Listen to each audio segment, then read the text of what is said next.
Bonjour à tous, nous sommes très heureux de vous accueillir au nom du ministère de l'Économie, des Finances et de la Souveraineté industrielle et numérique et du CNES pour ce webinaire dédié au volet spatial valorisation des données du plan France 2030.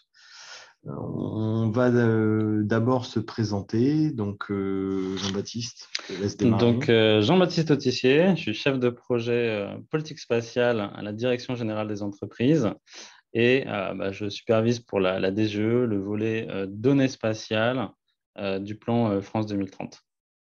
Et donc, Jacques B.S. Garcia, au CNES, à la direction de la stratégie et sous-directeur valorisation et données. On vous propose de rentrer immédiatement dans le vif du sujet, car, comme vous l'avez vu, il s'agit d'une séquence courte et qu'on souhaite efficace et quand même assez orienté échange avec vous. On va avoir 3 temps pendant ce webinaire. Un premier temps qui va vous décrire le contexte de cette activité dans le plan France 2030 et les modalités associées à l'initiative dont on parle aujourd'hui, l'AMI, besoin des acteurs publics en données spatiales et services associés. Un second temps autour de réponses, enfin de questions fréquemment posées, mais on va peut-être échanger la séquence et avoir une première session ouverte de questions avec vous. Et un troisième temps, peut-être des questions qu'on a l'occasion de recevoir assez fréquemment et vous donner un certain nombre d'éléments qui vous éclaireront sur ce qui est attendu dans le cadre de cette AMI et de ses suites. Donc, on va rentrer tout de suite dans le vif du sujet. Je vais laisser la parole à Jean-Baptiste pour démarrer.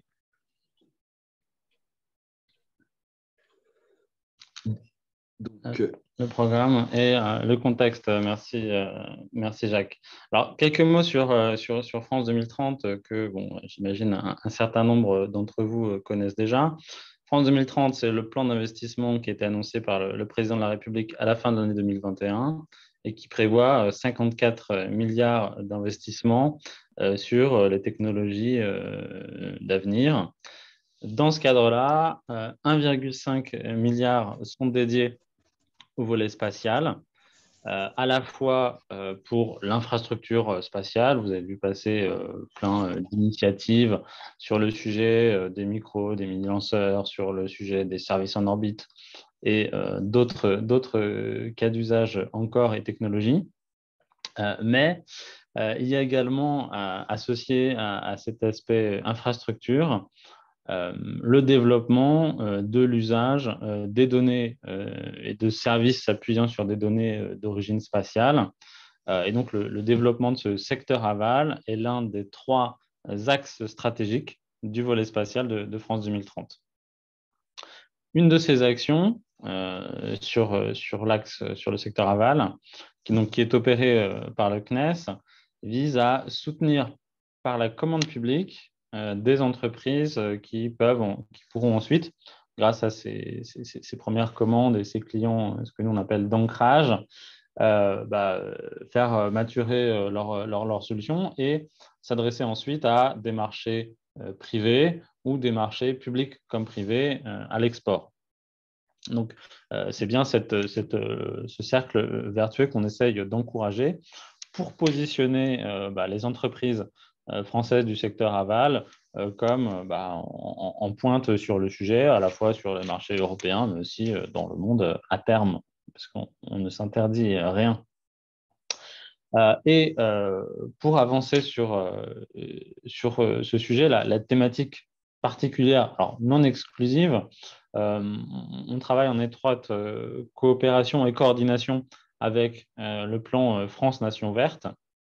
Donc, bien sûr, tous les cas d'usage qui contribuent à la planification écologique, qui contribuent à la connaissance du changement climatique, qui continuent à la préparation et l'adaptation au changement climatique seront bien sûr particulièrement valorisés et pourront être au cœur de la stratégie française.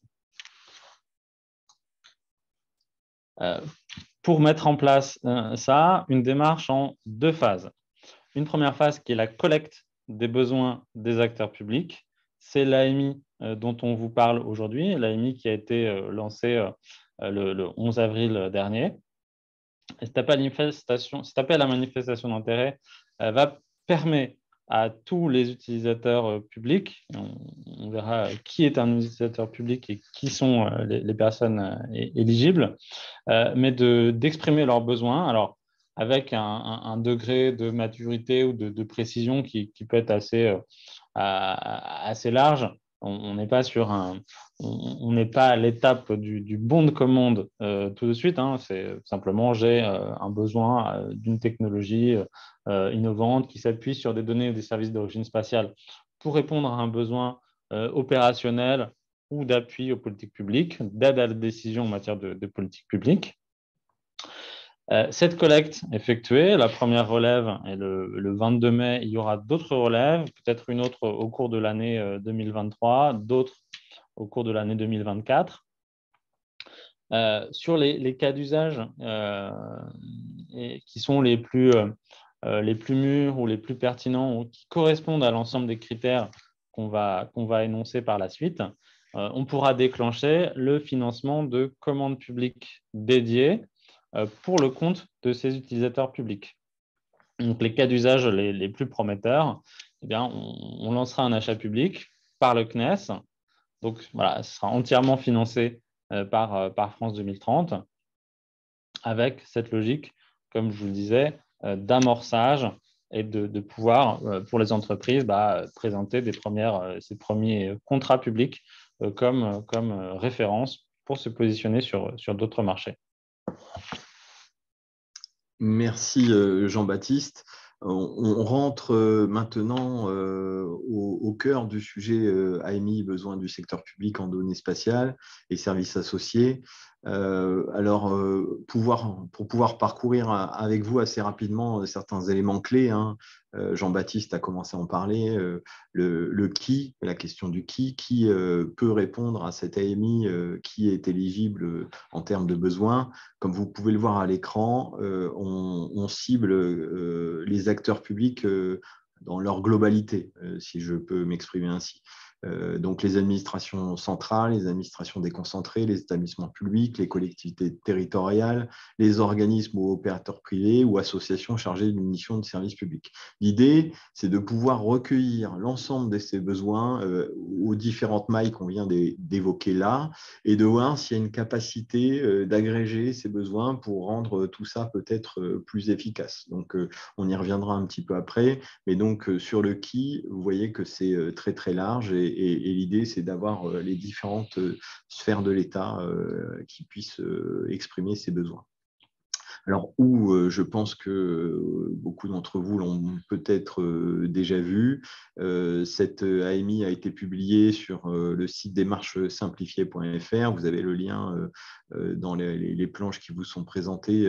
Alors, bien évidemment, ce webinaire est enregistré et il sera remis en diffusion pour ceux qui souhaiteraient reparcourir les échanges. On a une page web dédiée qui donne un certain nombre d'éléments d'information où vous pourrez retrouver l'ensemble des choses qui sont évoquées aujourd'hui. Alors, l'autre question, c'est jusqu'à quand, mais Jean-Baptiste en a déjà un petit peu parlé. On a donc cette première relève le 22 mai. On aura ensuite une relève potentiel en fin d'année 2023 et un AMI qui courra jusqu'en avril 2024. Aujourd'hui, on est arrêté sur cette date-là, mais elle pourra bien sûr évoluer si on voit qu'il y a quelque chose qui serait intéressant de poursuivre un peu plus dans la longueur. Et l'autre élément, c'est comment il vous est possible de nous adresser un certain nombre de questions en mode asynchrone, au-delà de ce webinaire qui, pour l'instant, aura lieu une seule fois avant la première relève. C'est grâce à l'adresse mail que vous voyez apparaître sur l'écran, donc ami.spatial.besoin avec un s, .public avec un s, @cnes.fr. Et on a donc une équipe, et en particulier une personne que je remercie très chaleureusement, Elsa Denain, qui est en ligne, qui est au bout de cette adresse mail et qui prend toutes vos questions. Et avec les équipes du CNES et du ministère de l'économie, on essaye d'apporter le plus d'éléments possible en termes de réponse à vos questions. Vous avez une illustration sur la droite de l'écran du formulaire. On a de notre côté tenté de mettre quelque chose en place de totalement digitalisé le plus simple possible. On espère que ça répond à vos besoins. Et si, bien sûr, de ce côté-là aussi, hein, vous avez des propositions d'amélioration, on est preneur pour la suite. Hein. On va essayer d'être agile dans notre démarche. Donc la partie ensuite qui, je pense, vous intéresse tout autant que l'AMI, c'est quelle sera la suite donnée à cette manifestation d'intérêt. Comme je viens de l'indiquer, on aura une première relève au 22 mai. Ce qui va se passer ensuite, on aura une analyse des besoins collectés qui sera réalisée par les équipes du CNES et par la sous-direction que je dirige. Ensuite, suite à cette analyse des besoins, on élaborera une proposition qui sera soumise au ministère chargé du pilotage du volet spatial de France 2030 et bien sûr du ministère de l'économie. Suite à cette proposition, c'est bien sûr là le comité de pilotage ministériel opérationnel de France 2030 qui donnera ses directives en termes de priorité et en termes de sujets sélectionnés pour faire l'objet d'un appel d'offres. Là-dessus, ce qui est important de comprendre, c'est qu'on ne va pas pouvoir, on n'aurait pas la capacité de sortir tous les sujets en même temps. Tous, d'ailleurs, n'auront pas la même maturité, à la fois maturité du besoin, éventuellement maturité technologique. Hein, certaines peuvent être plus ou moins proches du marché. Donc, on va essayer de trouver la meilleure adéquation et puis on publiera les sujets de manière séquentielle. En fait, donc voilà, si votre sujet n'est pas retenu dès les premiers mois, il pourra l'être pour la suite. Et pour aller dans le sens de ce que dit Jean-Baptiste, on a une occasion assez unique avec ce qui vient d'être mis en place, puisqu'on en parlera peut-être un petit peu après. En termes de volume financier, aujourd'hui, rien n'est arrêté. Et si on rencontre le succès que l'on espère, et d'ailleurs, on peut voir qu'au nombre de participants, c'est déjà peut-être un premier succès, puisque vous êtes près d'une centaine présents aujourd'hui, on aura l'occasion d'avoir plusieurs séquences d'appels d'offres et peut-être même au-delà de tout ce qu'on aurait pu espérer si le succès est au rendez-vous. Par ailleurs, il n'y a pas de limitation sur les thématiques et sur une même thématique, on pourra publier des appels d'offres à plusieurs moments différents. Vous avez peut-être vu qu'en même temps que l'annonce de cette AMI, on a publié un premier appel d'offres sur la thématique du suivi et de la gestion de l'eau. Voilà, on a abordé une première fois la thématique eau. Évidemment, on n'a pas répondu à tous les besoins en matière eau, hydrologie. Il pourra y avoir d'autres besoins exprimés et pris en compte sur cette même thématique eau plus tard au cours de l'année ou plus tard en 2024, suivant la maturité des sujets. Tout à fait, Jean-Baptiste, je te propose de poursuivre parce qu'effectivement, là, le temps tourne. Donc, pour qu'on puisse avoir le temps d'échanger avec vous, hein, c'est bien. Alors d'ailleurs, j'en profite. Pour ceux qui ont d'ores et déjà des questions, je vous propose de les poster dans le chat et les personnes de l'équipe vont pouvoir peut-être déjà jeter un coup d'œil aux questions et pouvoir les faire remonter, celles qui semblent très utile pour l'instant aujourd'hui, et pour les autres qu'on n'aura peut-être pas le temps de traiter, on essayera d'y répondre en asynchrone via mail ou publication de réponse. On verra comment on procédera.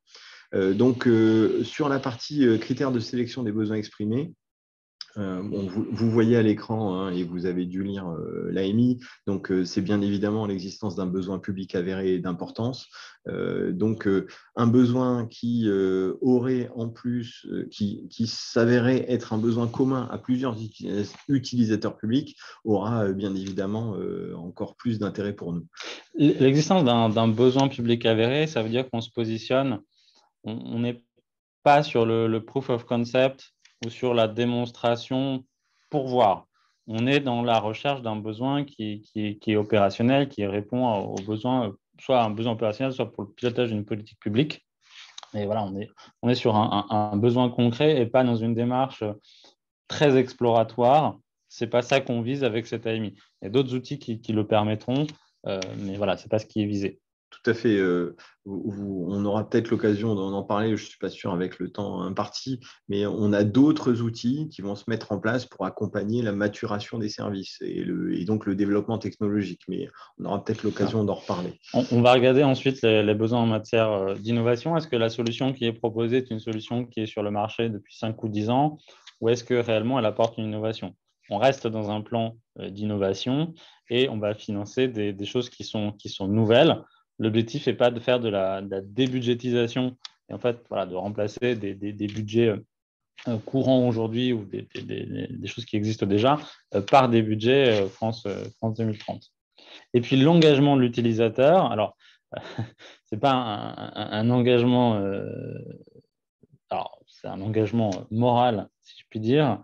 L'objectif, c'est que cet appel d'offres qu'on va lancer pour une durée de 2 à 3 ans, le temps de bien vérifier l'opérationnalité et puis c'est la durée, on pense minimum dans pas mal de services pour faire ses preuves quand on met en place un outil qui, encore une fois, n'est pas une démonstration, mais quelque chose d'opérationnel. L'idée, c'est qu'à l'issue, le service qui en a bénéficié considère le fait d'investir à la suite dans cette technologie avec ce prestataire, avec un autre prestataire et autres, mais en tout cas, se mettre en capacité, à la fois sur le volet RH, sur le volet informatique, de pouvoir poursuivre son usage de données spatiales ou de services s'appuyant sur les données spatiales dans son quotidien. Donc ça, c'est des éléments sur lesquels on a besoin que vous nous fassiez remonter. Il y a des cases qui sont prévues dans le formulaire. En complément, côté France 2030, avec le CNES, nos ministères de l'économie, on regardera d'autres critères qui sont un peu adjacents sur le potentiel de marché des solutions. On va privilégier des solutions qui vont pouvoir répondre à la fois à des besoins publics et à des besoins privés. Si c'est un besoin qui est vraiment extrêmement spécifique public, ne sera peut-être pas une priorité. On va rechercher aussi des communalités avec d'autres besoins. L'impact industriel, l'impact en matière de résilience et de souveraineté, voilà, c'est sur des sujets environnementaux notamment, ça peut être très, très important. Puis globalement, voilà, le bénéfice pour la conduite des politiques publiques environnementales qui sont aujourd'hui au cœur de pas mal de politiques publiques. Juste un élément qui vous donne des informations complémentaires et donc un lien vers le site du CNES où vous pourrez trouver un certain nombre d'éléments qui pourront éclairer votre démarche et en particulier le lien vers l'AMI, mais j'imagine que vous l'aviez déjà identifié. Ensuite, pour essayer d'accompagner cette démarche, on a aussi essayé de mettre en place des éléments qui, pour ceux qui n'ont pas encore une connaissance parfaite de ce que le spatial peut apporter, un certain nombre de ressources qui vous permettront peut-être de prendre un peu plus connaissance de ce que le spatial peut apporter dans vos différents domaines. Et on fait référence là à deux initiatives, une du ministère de la Transition écologique, le programme ApplySat, et une initiative du CNES, Connect by CNES, Donc, je vais peut-être passer à… Enfin, là, un descriptif de ce que Applisat peut vous offrir en termes d'informations sur l'usage de la donnée issue de systèmes spatiaux. Donc, vous avez tout un tas d'exemples qui vous sont décrits ici, les généralités sur qui sont décrites dans le programme Applisat, des éléments sur les produits cartographiques ou sur le programme Copernicus et des exemples d'utilisation. Vous avez également à votre disposition, via la chaîne YouTube Connect by CNES, un certain nombre d'exemples de cas d'usage et qui illustrent en tout cas une partie de ce que le spatial peut apporter dans différents secteurs d'activité, l'agriculture, le maritime, l'environnement, etc. etc. Je pense que vous pourrez trouver un certain nombre, de l'inspiration avec ces ressources. Du coup, on a déjà parlé une vingtaine de minutes, donc il nous reste une vingtaine de minutes. On se dit que ce qui est peut-être très intéressant, c'est que vous puissiez aussi vous, de votre côté, nous faire part de vos commentaires ou de vos questions. Donc, on va peut-être ouvrir la séance de questions, Jean-Baptiste. Exactement. Donc, la séance est ouverte. On va ouvrir le chat pour voir ce qui est remonté jusqu'à maintenant comme question. Alors, je vois qu'il y en a pas mal déjà. Alors, est-ce qu'une ONG peut y répondre que dans le cas, ou en tout cas pour une activité sur laquelle elle est chargée d'une mission de service public? Si ce n'est pas une activité qui est pour une mission de service public, ce n'est pas éligible, aujourd'hui en tout cas. L'organisme public ayant fait une proposition retenue sera-t-il associé à la démarche de la commande publique réalisée ensuite par le CNES? Si oui, comment? Alors, l'idée, c'est, comme on l'a un peu exprimé juste avant, on va mettre en place une activité d'analyse des besoins qui nous seront parvenus.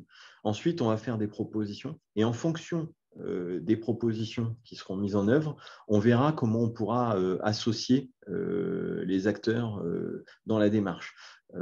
Vous avez compris qu'il y a deux enjeux. Il y a un enjeu acteur public et un enjeu industriel de l'autre côté. Donc aujourd'hui, on n'est pas totalement calé sur la manière d'interagir. On a un certain nombre de groupes qui sont en place, le GT utilisateur de la DGE, on a d'autres enceintes qui existent dans lesquelles on échange. Donc on verra qu'il y a le CPMO, bien sûr. En complément, alors suivant je crois comprendre la question peut-être un petit peu différemment. Si la question c'est, une fois qu'un organisme public a exprimé un besoin et ensuite, est-ce qu'il est associé à la commande publique? Bien sûr, donc dans le cas par exemple de l'appel d'offres sur l'eau, donc c'était la direction de l'eau et la biodiversité du ministère de l'écologie a été associée bien sûr à la rédaction du cahier des charges, en faisant appel à leurs besoins métiers pour qu'eux décrivent leurs besoins métiers, que le CNES les appuie pour l'aspect spatial. Et ensuite, ils sont associés bien sûr à la commission de choix des offres.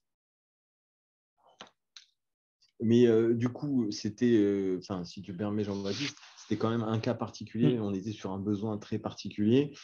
Comme je l'ai un peu évoqué tout à l'heure, on pourrait se retrouver dans des cas où on aura des besoins un peu agrégés. Et donc, je pense qu'on aura peut-être une manière un peu différente d'impliquer les acteurs publics dans ce cas-là. Alors, existe-t-il un budget minimum par dossier? Alors, il n'y a pas de budget minimum. Alors, évidemment, si votre besoin est très minime et très ponctuel, on va essayer de rechercher la mutualisation avec éventuellement d'autres services qui sont équivalents pour qu'il y ait un certain volume. Donc, je dirais, ne vous censurez pas a priori. Vous pouvez éventuellement essayer, vous, à votre niveau, de mutualiser avec un autre service. Sinon, nous aussi, on pourra essayer de le faire à notre niveau en voyant qu'on a reçu différentes demandes qui peuvent être regroupées. L'appel d'offres est bien porté et déposé par le CNES, et c'est bien le CNES qui achète pour le compte de la collectivité, ce qui lui permet de financer à 100% l'achat. En revanche, ce qu'on ne va pas prendre en charge, ça va être les coûts internes de la collectivité qu'elle peut engager sur ce projet de la collectivité ou de l'autre agence publique. Mais on prend en charge 100% de l'achat. Je vois une question de quelqu'un que je connais bien. Un écueil classique est la confusion entre besoin et solution. Est-ce que quelqu'un veille au grain? Antoine, je te rassure, je veille au grain. Bon. Est-ce que les apps sont éligibles? Donc, l'idée qu'on essaye de porter, c'est qu'on puisse développer des services qui utilisent de la donnée spatiale et services associés. En termes de données spatiales, je pense que les apps aujourd'hui font partie du paysage spatial, mais ce qu'on n'a pas évoqué aujourd'hui, c'est qu'on sait tous très bien que pour obtenir des services qui répondent aux enjeux des acteurs, il puisse y avoir besoin de croiser des données spatiales avec d'autres données pour que ça soit réellement que ça réponde réellement aux besoins des acteurs. Et du coup, on ne se ferme pas de possibilités. Par contre, si le barycentre n'est pas sur le spatial, là, vous comprendrez bien que du coup, le sujet qui sera proposé ne pourra peut-être pas être retenu. Donc, on ne ferme rien. Par contre, il faut bien qu'on ait quelque chose qui ait un barycentre spatial un minimum. Est-ce que l'Institut Pasteur, fondation française privée à but non lucratif, peut prétendre introduire un besoin? Et si oui, dans quel cadre? Alors, l'Institut Pasteur le pourrait s'il s'agit, donc c'est comme le cas de l'ONG que j'évoquais précédemment, si c'est pour une mission sur laquelle elle est chargée d'une mission de service public. Si c'est en dehors de ce cadre-là et si c'est dans ses activités purement privées, plutôt non. Voilà. Éventuellement, n'hésitez pas à préciser le cas d'espèce au CNES qui pourra faire une réponse très précise et adaptée à votre cas particulier. Alors, une autre question, comment se passeront les mises en concurrence au moment de l'achat final par l'organisme public? Alors, je ne suis pas sûr de comprendre totalement la question. S'il s'agit, effectivement, il y aura un premier achat pour 2 à 3 ans qui sera fait par le CNES pour le compte de l'utilisateur public. Évidemment, à la fin des 2 à 3 ans, il y aura quand ce sera l'organisme public qui, lui, passera commande sur ses propres fonds, il y aura une remise en concurrence. C'est l'idée aussi d'avoir un premier achat de 2 à 3 ans. Ça permet quand même d'avoir des durées de contrat minimum qui sont suffisamment intéressantes pour les fournisseurs de solutions. Néanmoins, on reste dans la commande publique et donc il faudra une remise en concurrence à ce moment-là pour une durée qui ensuite pourra être sélectionnée par l'utilisateur public. S'il a envie d'un contrat de 5 ans, 10 ans, ce sera à lui de choisir. Alors, est-ce que la connectivité rentre dans le cadre de cette AMI? Comme vous avez dû le voir dans le formulaire de l'AMI, on a essayé d'orienter un certain nombre de points pour qu'on puisse comprendre les besoins. Et il y a 3 éléments qui sont là pour vous guider. Un élément qui concerne les communications, donc qui fait le lien avec la connectivité. Un élément qui fait le lien avec la localisation, et donc là, c'est plutôt les systèmes de localisation en temps et dans l'espace, et un autre élément qui fait le lien avec les indicateurs et donc les données. Donc, vous pouvez exprimer ce besoin, de toute façon, ce sera utile pour la suite. Ensuite, on verra ce qu'il peut représenter dans le cadre du volet qu'on est en train de mettre en œuvre. Donc ensuite, où est-ce qu'on peut retrouver la présentation? Est-il possible de proposer plusieurs cas d'utilisation? Plusieurs cas d'utilisation, oui, bien sûr. Vous pouvez en proposer autant que vous voulez, c'est illimité. Après, bien sûr, il faudra aussi être en capacité, vous, de pouvoir les suivre par la suite. S'il y en a s'il y a un des besoins ou un cas d'utilisation qui est prioritaire par un autre, vous pouvez l'indiquer. En tout cas, pas de censure à ce stade. où pourrons-nous retrouver votre présentation? Je pense, mais je laisse mes collègues me corriger si ce n'est pas le cas, sur le site entreprise.cnes.fr et la page dédiée à l'AMI. Mais mes collègues corrigeront si j'ai dit une bêtise. Sur la pertinence du recours spatial, comment elle doit être abordée, analysée dans la réponse à l'AMI par l'acteur public? Alors, là encore, on n'attend pas forcément une démonstration en bonne et due forme, on ne vous demande pas d'être expert technique du sujet. Simplement, c'est en quoi, de votre point de vue, où vous avez l'impression que cette solution vous apporte quelque chose et en quoi elle se distingue d'une solution non spatiale. Éventuellement, quels sont les outils que vous utilisez aujourd'hui et en quoi vous estimez que des données spatiales soit vous apportent un complément, soit vous apportent plus de précision, vous apportent une meilleure fréquence. Donc voilà, c'est quels sont tous les gains en fait que vous observez avec une telle solution spatiale. Vous verrez dans le formulaire de l'AMI qu'en fait, vous n'avez pas forcément d'obligation pour apporter des éléments sur la solution spatiale. Il y a un travail qui sera fait par les équipes du CNES qui aura vocation à traduire ce que vous avez exprimé en termes de besoins en solution spatiale. Donc, il n'y a pas d'obligation à avoir une connaissance approfondie du sujet spatial. Il y a un travail qui sera fait par le CNES qui essaiera justement de trouver cette traduction. Alors, une association reconnue d'intérêt public, là encore, même réponse. Si elle travaille sur une mission sur laquelle elle est chargée d'une mission de service public, oui. Sinon, plutôt non. N'hésitez pas à exposer votre cas particulier au CNES pour plus de précision. L'exemple d'un projet qui répond à tous les critères, vous en avez un que vous pouvez regarder en détail. C'est sur l'eau, en fait, sur l'appel d'offres qu'on a lancé sur le suivi et la gestion de l'eau.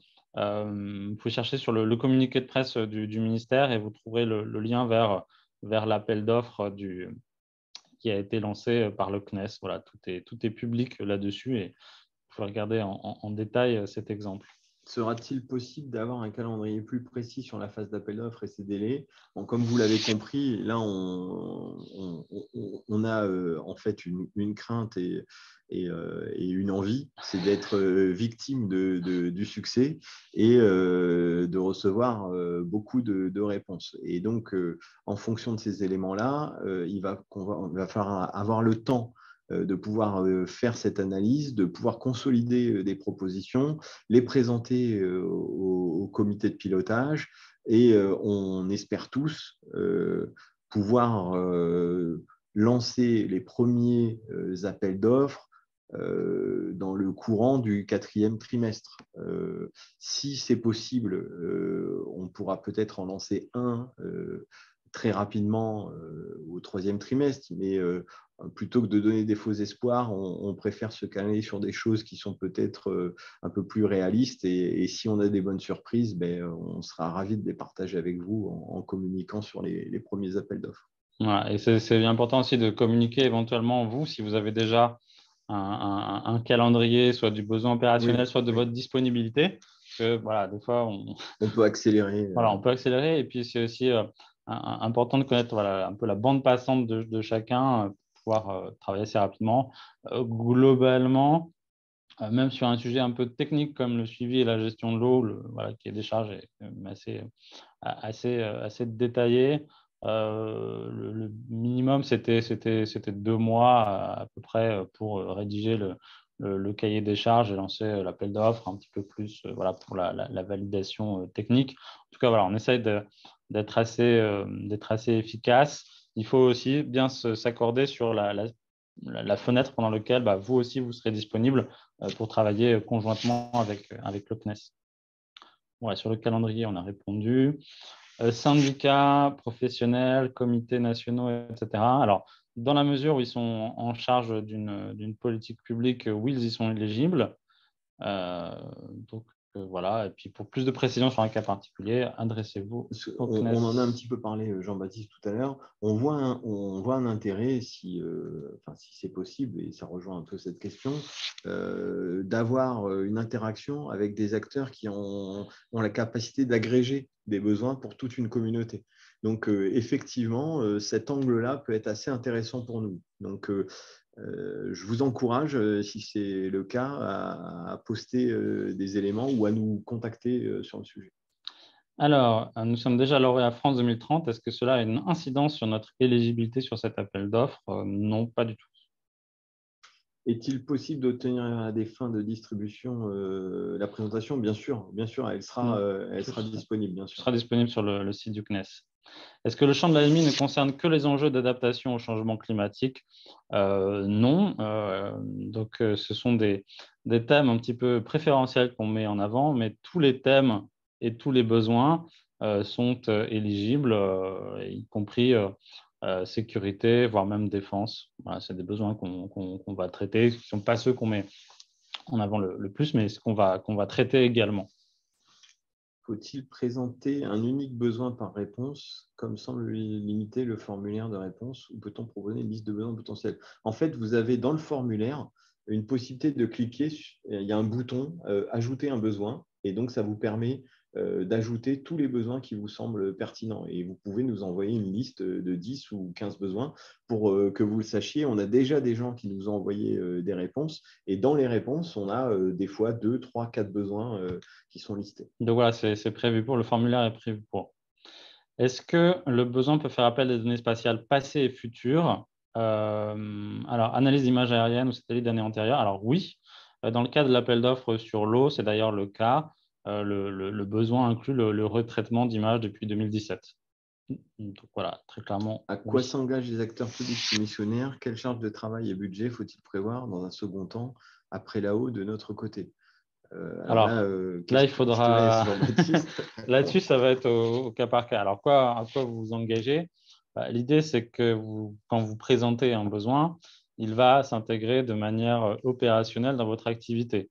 Donc, on n'est pas dans la démarche exploratoire. Donc, vous vous engagez au moins dans l'honnêteté là-dessus. Donc, réponse à un de vos besoins opérationnels, ça veut dire que vous le traitez comme un besoin opérationnel, ni plus ni moins. Ensuite, quelle charge de travail et budget? Alors là, ça va beaucoup dépendre de la nature du besoin et de sa complexité. Est-ce que c'est un besoin ponctuel ou plutôt simple ou sur lequel la solution est très mature et en fait, c'est plutôt le prestataire qui va tout fournir et vous êtes simplement en lecture des analyses, ou bien est-ce qu'il y a des enjeux un peu techniques de spécification du besoin, de rentrer dans beaucoup de détails, auquel cas il va falloir un peu plus de temps de travail et de validation de votre côté. Donc là, voilà, ça dépend de vos attentes. Et après, en matière de budget, il y a éventuellement le budget RH, des personnes qui peuvent être mobilisées si ça vous demande des budgets de ce côté-là supplémentaires. Après, après l'appel d'offres, je ne sais pas si c'est après le lancement de l'appel d'offres ou ensuite pour la suite. Alors, si c'est après le premier appel d'offres, il n'y a pas. Ce qu'on vous demande de vous engager, c'est à considérer sérieusement le fait de passer vos propres commandes par la suite. Néanmoins, vous engagez pas, vous ne signez pas d'achat pour aucun montant pour la suite dès le moment de l'AMI ou ni au moment du lancement du premier appel d'offres. Et Jean-Baptiste, on peut peut-être apporter un petit élément sur la réflexion. L'idée, comme l'a évoqué Jean-Baptiste, c'est de pérenniser, que France 2030 serve d'amorçage. Donc, on a bien en tête qu'après cette phase d'amorçage, il peut exister un besoin de pérennisation. Et donc, une fois qu'on aura lancé les premiers AO, on va rentrer dans une réflexion de qu'est-ce que ça veut dire pérenniser cette opération, et on échangera avec tous les acteurs qui souhaitent le faire avec nous pour voir comment on peut transformer l'essai et passer d'un amorçage à une structure pérenne, une activité pérenne. Alors, est-il possible de déposer un projet s'appuyant sur un groupement associant par exemple un acteur public et privé? En fait, le besoin de l'acteur privé ne pourra pas être financé. Alors, c'est c'est très intéressant pour le coup s'il y a un besoin qui est commun entre un acteur public et un acteur privé. En revanche, ne pourront être pris en compte financièrement et pris en charge financièrement que le besoin de l'acteur public. Et alors... sauf si l'acteur privé est chargé d'une mission de service public dans le cadre d'une concession et autres, mais sinon, non. Et alors, il y a peut-être un élément complémentaire. Si dans la composition de la réponse, il y avait un acteur privé qui porte la solution et qui s'appuie sur un acteur peut-être de la recherche, ça peut être possible, mais avec des ratios qu'on n'a pas exposés aujourd'hui, mais la partie acteur de la recherche, ça ne peut pas dépasser 10%. Alors, qui peut être alors, bon, si on est vraiment, alors il faut faire la distinction entre, il y a bien une distinction entre des projets que vous voulez voir soutenus et d'un un besoin que l'on vient financer.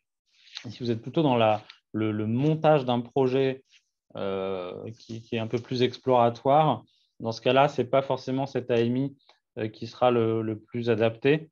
Ici, on est bien dans le financement de besoins. Alors, le financement pourra-t-il couvrir aussi bien l'ingénierie que de l'équipement pour développement de la solution? Alors là, effectivement, j'ai plutôt l'impression qu'on va se situer dans le cadre d'un appel à projet et pas dans le cadre de notre AMI. Donc, il viendra par la suite un appel à projet pour les solutions qui ont encore besoin de maturation et d'outils pour leur développement. Mais ce sera effectivement pas dans le cadre de cette AMI. Et ce sujet AP est en discussion en ce moment, donc on devrait le voir apparaître dans le paysage d'ici quelques mois. Voilà, mais donc voilà, on ne peut pas vous répondre sur la nature des critères qui seront demandés à ce moment-là. Département, région d'outre-mer et collectivités d'outre-mer, oui, sont éligibles, sans difficulté. Alors, le proposant public doit-il s'engager à un minimum d'achat au-delà? Non. Voilà, il n'y a pas de minimum d'achat. Il doit simplement s'engager à considérer l'achat considérer le fait de continuer à utiliser de la donnée spatiale, mais il n'y a pas de minimum d'achat sur lequel il s'engage. Par contre, vous l'avez compris, on reviendra vers vous si vous rentrez dans ce processus-là, pour voir comment on pérennise la chose. Donc, on rediscutera avec vous ensuite de comment vous envisagez de passer à une pérennisation de l'activité. Alors, que se passe-t-il si une seule entreprise est en capacité de répondre à l'appel d'offres, caractère innovant très précis? Alors, là, on regardera au cas par cas et on regardera aussi est-ce que la solution, est-ce que le besoin est très spécifique ou est-ce que c'est un besoin qui peut être plus général? Si c'est un besoin qui est très spécifique pour lequel il n'y a qu'un acteur très spécifique, c'est peut-être pas forcément ce qu'on va prioriser. Là encore, voilà, je ne peux pas forcément répondre sur un cas particulier, il faut regarder au cas par cas. Mais effectivement, on privilégie la mise en concurrence et d'être sur des marchés qui sont en cours de développement. Après, s'il n'y a qu'un seul acteur qui est positionné et qu'on répond réellement à un besoin d'un acteur public sur lequel et pour lequel la donnée spatiale apporte un vrai changement en termes d'amélioration de son activité, il n'y a rien qui s'y oppose, même s'il n'y a qu'un seul acteur qui est présent sur ce marché. Je crois qu'on parle dans ce cas-là d'opérateurs déterminés. Voilà, en tout cas, voilà, il n'y a rien qui nous empêche de retenir ce besoin. C'est vraiment la nature et la pertinence du besoin qui font la différence. Les besoins de la recherche en données spatiales sont-ils considérés comme des besoins d'acteurs publics? Alors, Frédéric, je vois que c'est toi qui as posé la question. Il faudrait peut-être la préciser pour savoir de quel type de besoin on parle. Par exemple, si ton idée, c'est d'exprimer un besoin d'accéder à un certain type de données spatiales pour le monde de la recherche, je pense qu'on peut l'exprimer et on verra comment on traite ce sujet. On verra comment on traite le sujet. C'est vrai qu'on est… Alors, ça va dépendre en fait de la nature du besoin. Est-ce que c'est un besoin qui est très spécifique à la recherche, auquel cas, a priori, on ne va pas le retenir, parce que c'est extrêmement spécifique, ça va être plus pointu et spécifique à la recherche. A priori, ce n'est pas dans notre cœur de sujet. Si c'est un besoin qui peut être commun avec d'autres utilisateurs de la sphère publique, voire ensuite du privé, auquel cas, pourquoi pas, rien ne s'y oppose. Du coup, je reviens sur ce que j'exprimais tout à l'heure. L'agrégation de certains besoins peut faire qu'effectivement, on choisisse ce sujet parce qu'il va répondre à tout un tas d'acteurs de la sphère publique. Donc voilà, c'est la nature du besoin qui fera la différence. Cette AMI ressemble beaucoup au challenge d'innovation Copernicus. Il y a un lien entre les deux. Alors, comme vous le savez, on gère, on est impliqué dans les deux sujets. Alors, il y a effectivement une ressemblance. Vous avez compris que les moyens sont assez différents. On essaye, nous, d'assurer la cohérence des sujets. Donc, on a une visibilité sur ce qui se passe dans ces challenges d'innovation Copernicus et on va regarder comment certains éléments qui ont été traités dans les challenges Copernicus méritent de basculer dans l'AMI valorisation des données et si on doit aller plus loin dans le lien entre les deux outils. Mais je pense qu'il y a un recouvrement en termes de thèmes, mais en termes d'opérations et d'actions, ils sont quand même assez différents. Lorsque plusieurs acteurs publics émettent le même besoin ou presque le même, vise-t-on un seul AO avec un suivi de tous les acteurs? Alors oui, c'est plutôt ce qu'on va rechercher, la convergence du besoin pour le lancement d'appels d'offres qui permet d'avoir un certain volume de commandes, ce qui est plus intéressant pour tout le monde, à la fois pour l'acteur privé, mais ça permet aussi éventuellement de faire un petit peu baisser le prix, ce qui est toujours intéressant. Tout à fait. Donc, on arrive à la fin des questions. Ah, j'ai peut-être passé celui-là. Y a-t-il une priorité pour les acteurs émergents du New Space? Alors, on regarde toutes les solutions innovantes. Ensuite, on est à l'étape de l'appel d'offres. Et après, sur l'appel d'offres, après, c'est un appel d'offres. Donc, il n'y a pas de... Pas forcément, il n'y a pas de bonus, vous êtes New Space. Donc, voilà, c'est la solution qui doit se démarquer. Donc, je vois qu'on est arrivé à la fin des questions. S'il y en a d'autres, n'hésitez pas. S'il y en a d'autres, n'hésitez pas à les partager. Comme vous avez mis vos questions dans le chat, elles resteront du coup en archive. Hein. C'est aussi un aspect assez intéressant. Vous pourrez du coup les reparcourir si vous en avez le besoin. On arrive au bout de la séquence de 45 minutes, on a même un petit peu dépassé. Si ça convient à tout le monde, je vous propose peut-être de clore ce webinaire, de vous remercier tous pour votre participation. On voit qu'il y a une dernière question. Alors, il y a des gens qui répondent. Non, on peut pas voir les. On voit pas les réponses de notre côté. Sur l'AMI et le challenge Copernicus. Donc voilà, je propose on vous propose donc de clore. N'hésitez pas à contacter les équipes avec l'adresse mail que vous avez vu parcourir, d'aller sur le site entreprise-cnes.fr où vous allez retrouver tous les éléments, les présentations, les liens, etc. Et le lien vers ce webinaire. Et on vous dit à très très vite pour la suite de cette opération. Merci à tous et à tous. Merci Jacques. Merci Jean-Baptiste. Au revoir.